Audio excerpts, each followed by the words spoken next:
objects that are in the physical universe consist of matter, energy, space, time. So everything that we see in the physical universe has some matter, and there is stored energy inside, and it takes up space, and it exists over time.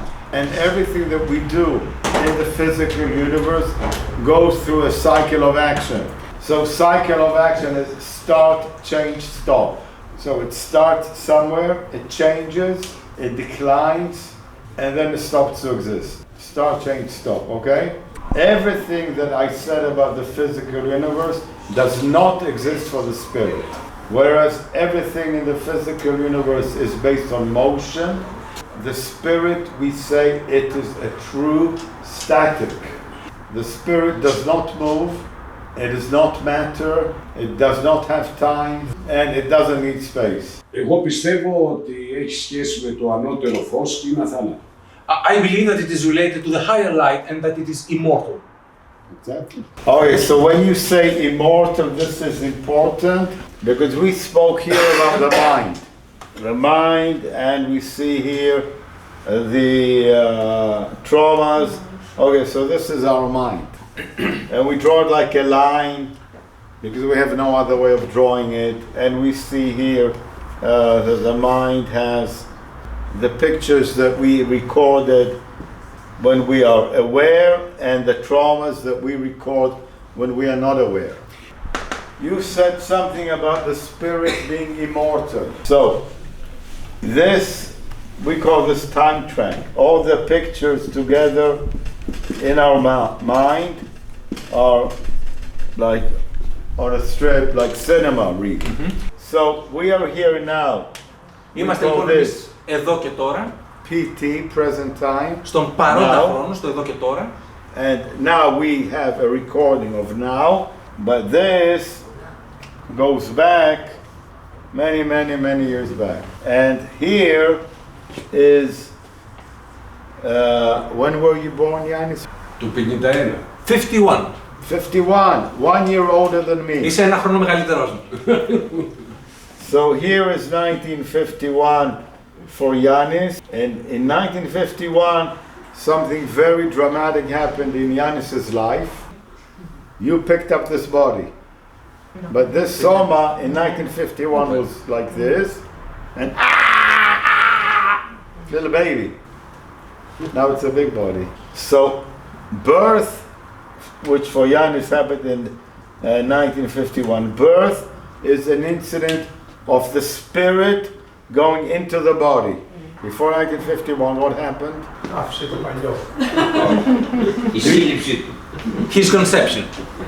Okay. No, the conception of the body, not the Yanis. Okay, this is 1951 minus 9 months. So mom and dad did something here 9 months before 1951, which resulted in the body. But what happened to you before 1951? You don't remember? Do you have any memories before 1951? Okay, I will ask the group. Anybody here have memories from before this lifetime? Dani says yes. Dale says so. Julius says yes. Okay, thank you. So some people have memories from before being born this lifetime. Okay, because with this little device, we try to go back to find the traumas. So traumas that happened supposedly before your birth. Yes, but with your permission, I will drop the word supposedly. Okay? Because they definitely happen, they're definitely there. We have worked with hundreds, thousands of people, and there is not one individual, not one person that I know, that after 20, 30, 40 hours of working did not bring up memories from before this body. So what I'm presenting is not ideas, but our experience. Now, I'm not imposing my knowledge on anybody else. Nobody needs to accept what I say. It's just something to be experienced. You do it and you find out for yourself. So don't accept what I say, but you can experience it, you can find out for yourself.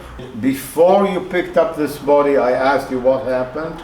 There must have been, if this is a moment of the person, the spirit picking up a body, prior to this, there must have been a moment of separation of this spirit from another body.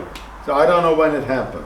When you do processing, clearing with Dani, you will find out. Somewhere here, there was an incident of separation, because when our body gets very old and we cannot use it, it doesn't move very well anymore, or it gets a very strong hit, or an illness, the body doesn't function, the spirit says, bah, this body's no good, I drop it. So, and this we call death. So we have death as a moment of separation. The body is like this, and the spirit goes, I'm out of here.